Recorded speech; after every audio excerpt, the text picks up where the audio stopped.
Hi friends, मी आकांक्षाच fashion designer या आपल्या YouTube चॅनलवर तुमचं मनापासून स्वागत करते. आज मी तुम्हाला जुन्या ब्लाऊजवरून मापे कशी घ्यायची ते सविस्तररित्या सांगणार आहे, त्यामुळे व्हिडिओ शेवटपर्यंत नक्की पहा. चला तर मग व्हिडिओला सुरुवात करूया. तर सर्वप्रथम आपण ब्लाऊजसाठी लागणारी मापे पाहूयात. तर त्यासाठी सर्वात पहिले उंची, त्यानंतर छाती, कंबर, शोल्डर, बाही, दंडघेर, मागचा गळा आणि पुढचा गळा अशा पद्धतीची मापे आपल्याला घ्यायची असतात. तर इथे बघा, मी हा प्रिन्सेस कट ब्लाऊज घेतलेला आहे.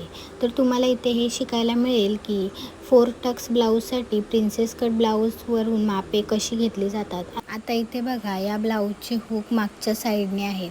एकंदरीत आपण कोणताही पॅटर्न असो, ब्लाऊजची मापे अशाच पद्धतीने घेतली जातात. इथे बघा, ब्लाऊज मी व्यवस्थित असा मागच्या बाजूने पलटून ठेवलेला आहे.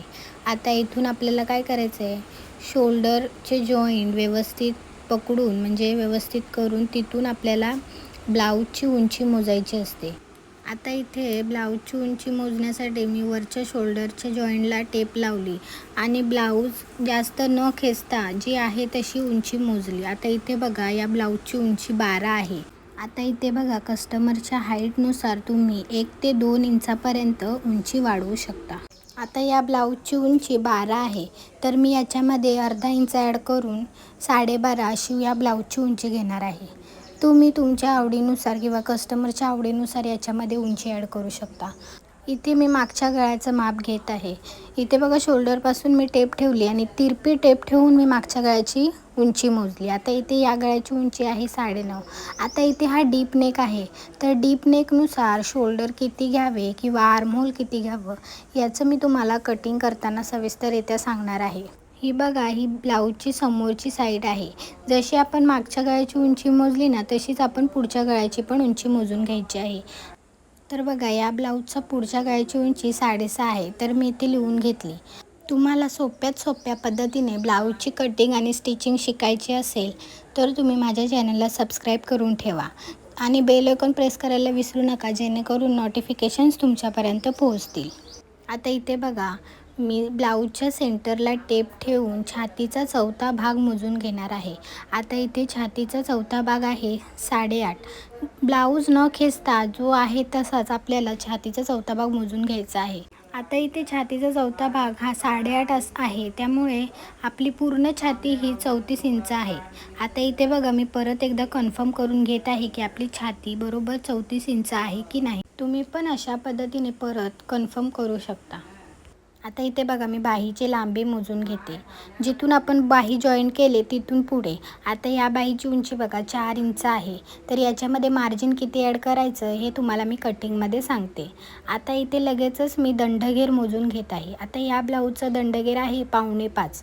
आता तुमच्या बाहीची जी काही लांबी असेल ती अशाच पद्धतीने मोजून घ्यायची आहे आणि दंडघेर देखील अशाच पद्धतीने मोजून घ्यायचं आहे.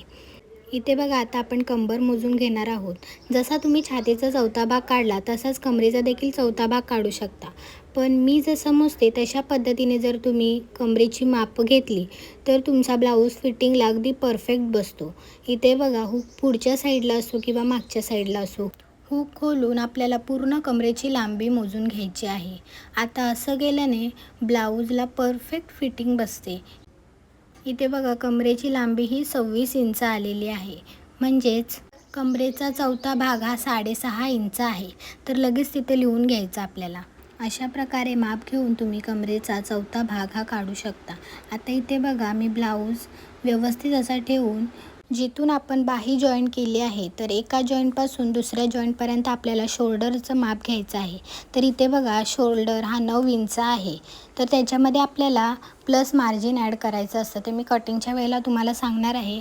आता इथे बघा, साईजनुसार शोल्डरची मापे ही कमी जास्त होत असतात. ते बघा, ब्लाऊजची सर्व मापे घेऊन झालेली आहेत. कोणताही ब्लाऊज असो, कोणत्याही पॅटर्नचा असो, प्रिन्सेस कट असो, 4 टक्स असो किंवा कटोरी असो, ब्लाऊजची मापे ही अशाच पद्धतीने घेतली जातात. पुढच्या व्हिडिओमध्ये आपण बघूया की 4 टक ब्लाऊजची कटिंग सोप्यात सोप्या पद्धतीने कशी केली जाते.